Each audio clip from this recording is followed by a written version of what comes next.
Pemirsa, viral di media sosial, Pulau Umang di Pandeglang, Banten disebut dijual hingga puluhan miliar rupiah. Pemerintah Kabupaten Pandeglang mengaku baru mengetahui informasi tersebut, sementara KKP sudah menyegel pulau tersebut.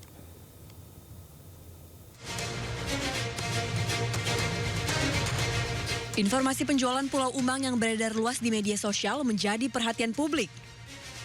Pulau wisata di Kabupaten Pandeglang ini dikenal sebagai salah satu destinasi resor eksklusif dengan nilai investasi tinggi. Menyikapi hal tersebut, Wakil Bupati Pandeglang menyampaikan bahwa pemerintah Kabupaten Pandeglang baru mengetahui informasi tersebut dari media sosial. Jujur saja, saya baru mendengar dari teman-teman media bahwa Pulau Umang itu ada pamflet jual beli sebesar 65 miliar ya kalau tidak salah. Nah, termasuk sekarang sudah ditutup oleh KKP dan saya tadi sudah mengecek ke bagian aset, ternyata Pulau Umang tersebut tidak masuk ke dalam BMD atau barang milik daerah. Yang termasuk dan tercatat pulau barang milik daerah itu hanya 2 pulau, Pulau Popole dan Pulau Liungan. Sehingga tentu itu di luar daripada kewenangan kami sebagai pemerintah daerah seperti itu. Sementara itu, dalam hasil penelusuran pemerintah pusat melalui Kementerian Kelautan dan Perikanan, ditemukan adanya potensi pelanggaran terkait perizinan pemanfaatan ruang laut, termasuk belum terpenuhinya dokumen perizinan.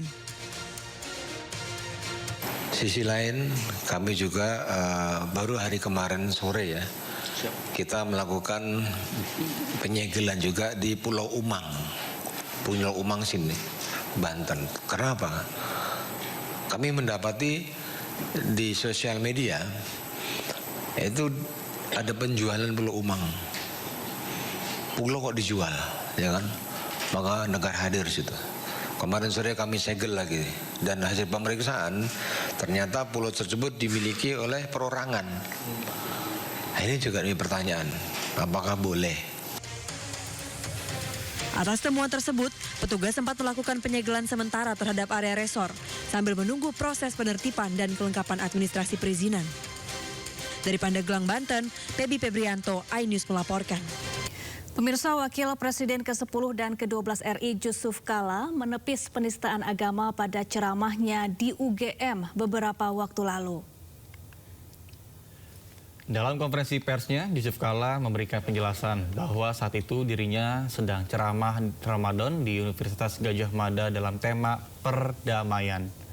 JK kemudian menceritakan mengenai konflik sekelompok orang yang berujung pada kerusuhan besar dan membawa-bawa agama. JK juga memberikan konteks pada ceramahnya, yaitu konflik Ambon atau Poso, bukan dalam konteks dogma agama. Apa itu konflik Ambon? Kenapa agama, saya bacakan ulang supaya tahu, kenapa agama menjadi alasan konflik kayak di Poso dan Ambon. Dengar ya, jadi ini kalau buku, ini ayat tentang Ambon. Karena yang lain ada tentang DI, ada tentang Aceh, tentang Permesta. Ini kemudian, saya tidak bahas tentang khusus Poso, tidak. Hanya satu ayat yang berbunyi, kenapa agama gampang menjadikan alasan konflik? Karena dua-duanya, Islam dan Kristen, artinya orang Islam orang Kristen di tempat itu, bukan Islam keseluruhan. Islam Kristen di tempat itu, di Ambon itu, di Poso itu, berpendapat mati dan menewaskan orang mati atau mematikan itu syahid. Itu saya persoalkan. Padahal ini tentang Maluku. Saya tidak bicara tentang dogma agama.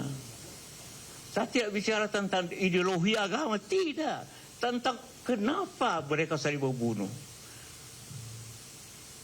Kenapa mereka saling membunuh? Ada enggak di Islam? Tidak ada. Jadi mereka semua melanggar ajaran agama. Saya tidak mengajarkan agama Kristen. Tidak. Tentang kayak Ambon dan Poso. Anda kan para jurnalis, tahu kata-kata gitu kan? Konteksnya apa?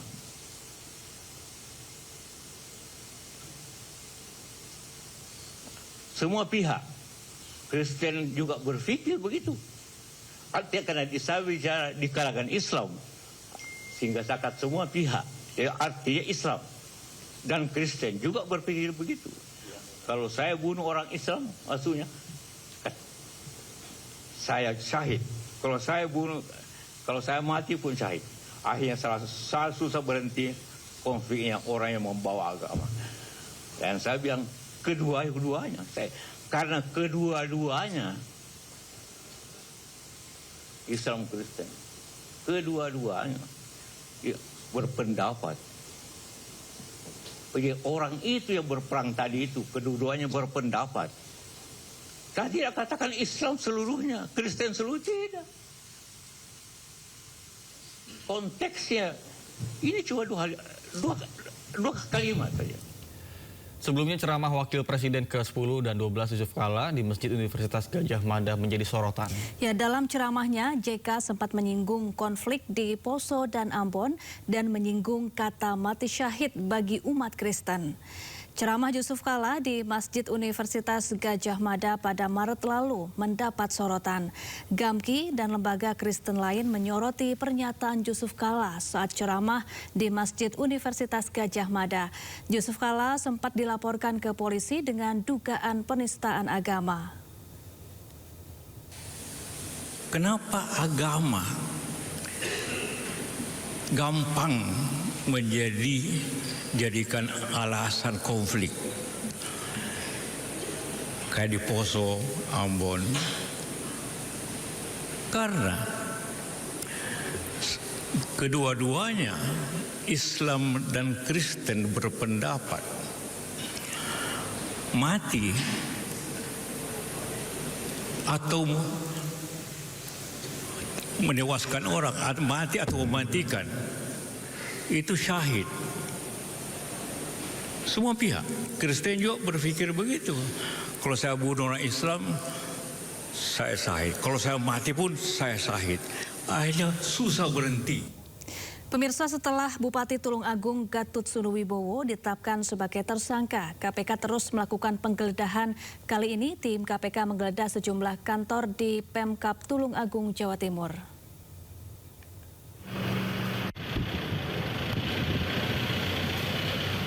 Jumat pagi sekitar pukul 9, tim KPK tiba di kantor Pemkab Tulung Agung, Jawa Timur.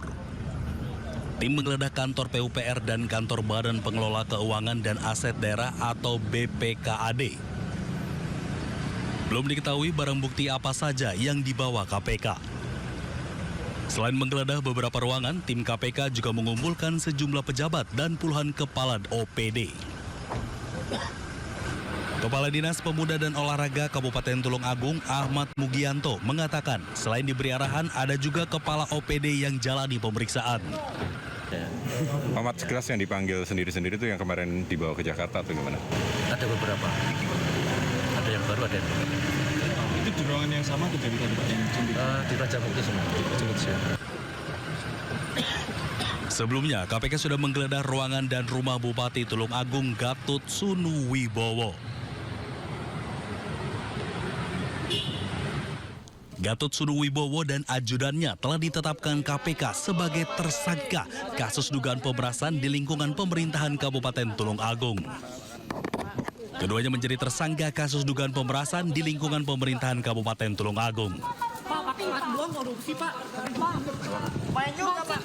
Tersangka diketahui meminta uang melalui ajudannya ke 16 OPD di lingkungan Pemkab Tulung Agung senilai 5 miliar rupiah. KPK amankan uang tunai 335,4 juta rupiah, 4 pasang sepatu mewah bernilai lebih dari 120 juta rupiah, dan sejumlah barang bukti lainnya. Dari Tulung Agung, Jawa Timur, Anang Agus Faisal, iNews melaporkan.